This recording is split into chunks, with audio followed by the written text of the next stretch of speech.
Hello everyone and welcome to the channel. Today we are playing some mono red burn in historic. The reason I'm playing this strategy today is because I'm hoping to kind of get a little bit more experience with this deck and this type of deck in general, like these very low curve burn decks in historic, in order to just start to work towards a budget version of this strategy. So I just want to get a better feel for the key cards and how they all interact. I haven't played mono red in a while, so it's kind of fun to be back to it. When I was first starting Magic, especially on Arena, like many players, I built mono red. It just seemed like the best choice as my kind of first competitive deck. Pretty much the main reason being that I could actually cash it in, because it doesn't. Mono red decks generally don't require that many rares. So yeah, that was kind of back in the days of the Chain Whirler and Experimental Frenzy, but yeah, some of the same cards, Shock, Lava Runner, that you see in this deck, Light Up the Stage.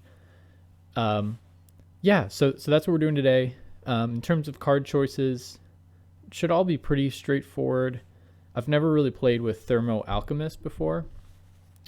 I've played against it a fair amount, and so sequencing is obviously key here. You want to tap the Alchemist and then play your spell so that it untaps and you get another bonk on the head out of it. Sequencing also important with Chandra's Incinerator. We're going to be looking to beautiful art, by the way. I'm like spellbound, just spellbound by this card. Just the moon in the background, just really looking at it closely right now. But yeah, sequencing is important. So I guess ideally this is sort of a turn 4 play. Maybe it could even happen on turn 3. I'm not sure how that would be possible, but turn 4, you're able to play, say, like a Wizard's Lightning. You hit them in the face with that, so 3 non-combat damage, and then you can play this for 3. So I think that's what you're looking to do with that. We've got 4 copies of the Ruins. This card will win you games. Don't underestimate it. Great way to have a little bit of extra damage that your opponent's not always thinking about or playing around, and at the end of the day, it's hard to just answer land, right? So you'll just always have 1 or 2 of these to give you a little bit more reach when the games go long. Experimental Frenzy, in case you're wondering about that, this is a flexible slot. You could just play another Incinerator, or I don't know, whatever you think would be great here, another burn spell. I like to play with a Frenzy just because if things are not going well and you're out of cards and your opponent, they still have 7 or 8 life, they're sort of out of one burn spell range. Frenzy is usually the best draw in your deck. It's a way for you to begin to come back in terms of card advantage. So now obviously, you don't necessarily want to just slam it on turn 4 if you have a full hand of cards. But if you're too far behind, it's not going to catch you back up. So it's a little bit conditional. But if I'm playing against mono red, it's certainly not a card. I would definitely rather they not be playing with it in their deck in general, because it's a weird card to have to answer. Alrighty, so hopefully that all makes sense. I guess the last thing I want to talk about is Bomat Courier. Really powerful. It can attack early, get in every turn, and it just exiles it. There's kind of a building stack of cards beneath it, and if you've ever played against it, it's a little bit of a it messes with you psychologically, because it's very much in the same way that the Robber of the Rich kind of messes with you psychologically, because it takes a card every time. And even if in reality, almost from this outside kind of objective perspective, it's like it's just getting in for 2, they're never going to cast that that Teferi that they just exiled with the robber because they're only on 3 lands and I'm going to kill it next turn. But it still just bothers you that that happened, right? Or that even if it just hit a land, but you needed to draw that land, it can be really upsetting when the robber just does that.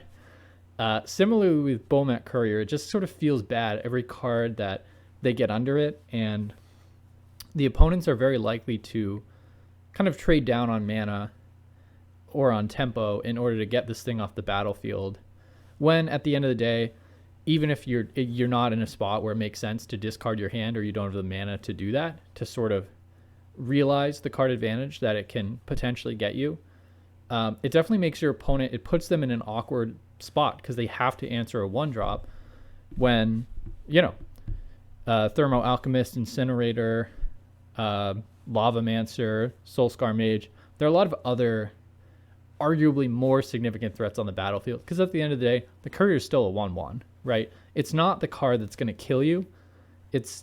So they have to choose like attack the card advantage engine. It's a little bit like an Innkeeper in that regard, right? It's like our little red Innkeeper.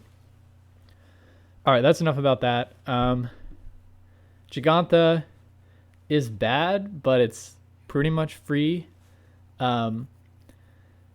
It's a little bit awkward because there are definitely some good, this makes it so that we're not playing Chain Whirler, but I'm not sure that we even want to with this kind of deck. So, okay. Let's get into the game here. I did a new thing today that I'm going to mention now where so I'm recording this after I played the game, but okay, wait. So this is kind of hard to explain. Usually what I do when I record these videos is I basically stream, like I have a deck that I've been testing and I'm excited about it, and I get the mic on and I record and I say, let's play, and I'll talk through it as I'm playing. I did something different this time. This time I was playing some games yesterday with this deck, and I recorded one and just saved it, and now I recorded my voice over the footage of the game. So I'm actually not playing while I'm talking. So hopefully with my idea being that the playing is going to be a little bit better and the commentary is going to be a little bit more thoughtful, because I can actually focus fully on the commentary instead of, focusing on playing, which is hard enough. So, all right. So let's start a game here. All right, here we go. We are going to keep the opening hand.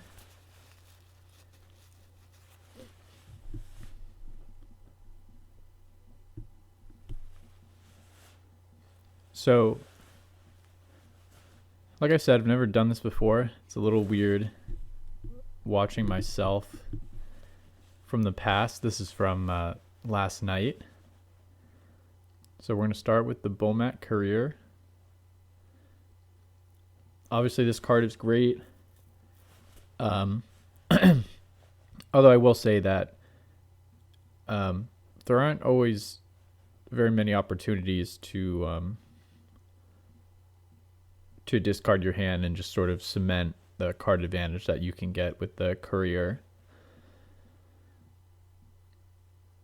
I think one of the hardest things about making these kinds of decks in Historic is, especially mono red decks in general, is just figuring out what 1-drops to prioritize. Because they all sort of pair with slightly different strategies, right? If you're more of an Embercleave deck, then the Courier's not as great as, say, Fervent Champion, right? Because that becomes a 2, plus it gets the free equip with Embercleave. Whereas, if you're playing with Wizard's Lightning, got to make sure you have enough wizards in the deck. You're going to prioritize the Lava Runner, maybe the Pyromancer, things like that. In this case, we're more burn oriented. So, all right, this is kind of an interesting turn, actually. I remember considering just attacking down the Narset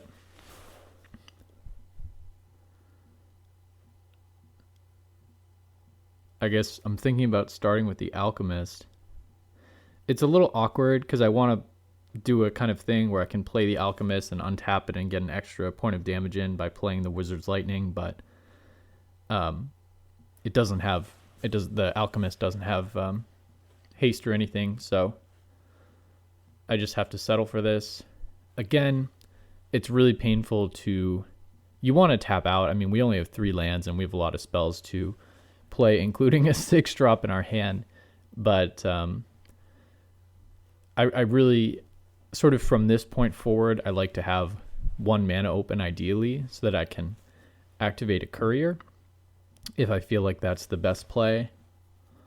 Already getting to the point where I don't have the greatest hand in the world. The Incinerator without any burn in hand is pretty weak.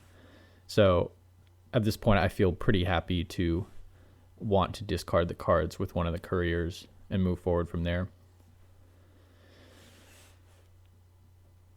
One thing I'm working on is just kind of what the best budget mono red deck is in Historic. I need to double check what the definition is of a budget deck, but I think with mono red you could build, or one could build, or I will build. I think you could build a pretty competitive deck for maybe 4 rares or less, I would say.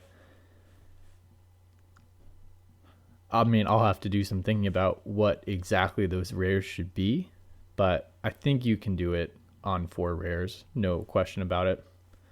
Another turn where, kind of awkward, I put Gigantha into hand instead of playing anything else, trying to play around some kind of Wrath of God effect, but unfortunately that means we still can't keep mana open. So now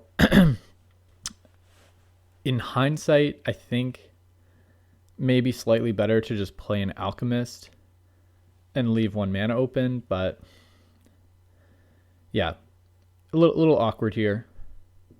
We just really overdrew on the Alchemist this game, and I think we only came across 1 burn spell.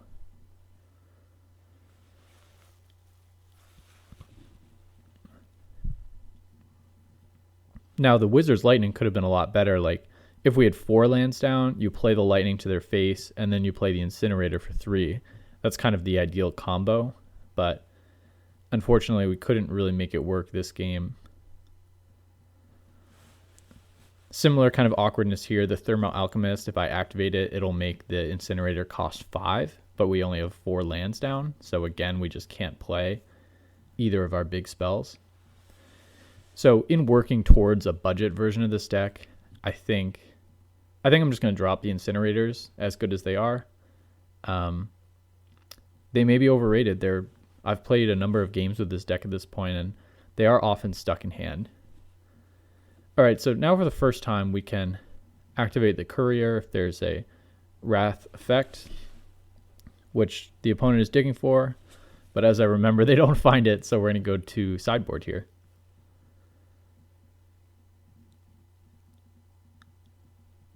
All right. So it's some kind of Esper control deck. So one thing I'm looking to do is to bring in the can't gain life effects. Bringing in the Pyromancer is interesting. I imagine you generally bring this in against decks that have these 3 mana planeswalkers, or just a lot of planeswalkers in general.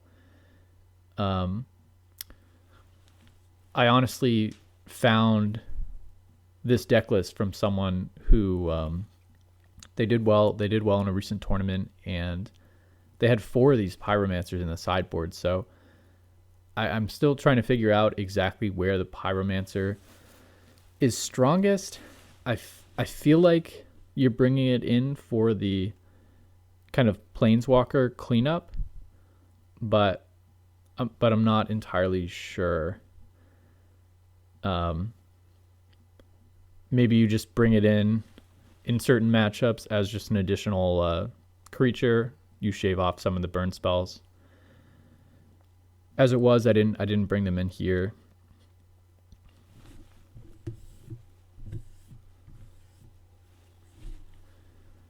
you often see decks like this playing with sometimes a card like Robber of the Rich in the sideboard, because it just puts a little bit more pressure on than something like the Pyromancer, which comes in, has a great little effect there, but then it's just kind of a 2-1.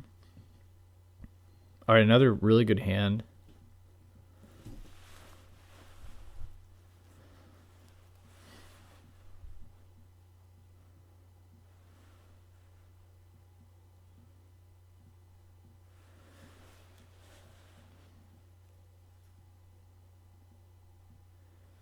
One thing I really like about this strategy is that it almost plays out like they take the courier right away.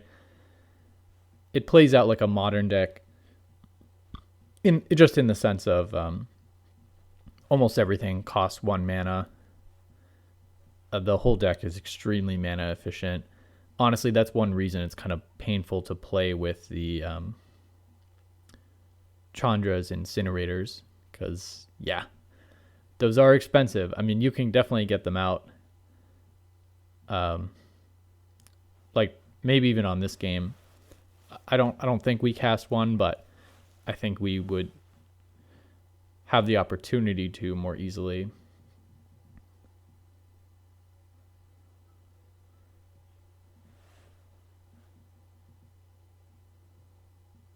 All right, so this light up actually works out pretty well. We can get the Lava Runner down, and we hit a land.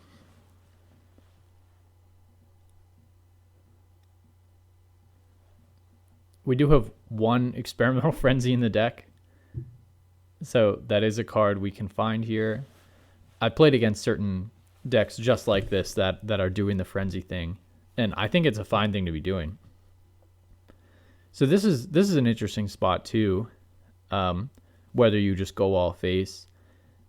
I think here that there is a clear case for just going all face. I believe so let's see, down to 10 plus 1. It gets them right down, like within 1 burn spell range of death. So basically makes it so that if you don't clear the board next turn, you are done. And even if you do, you're dead to any spell off the top, really. So that's what I go for here. Also makes it so they can't shock a land in to play Wrath of God. All right. Yeah, that's right. All right, yeah. Interesting stuff. Played Esper Control there. And yeah, so thank you for watching today. I will be back with a budget burn deck. Thank you so much for watching.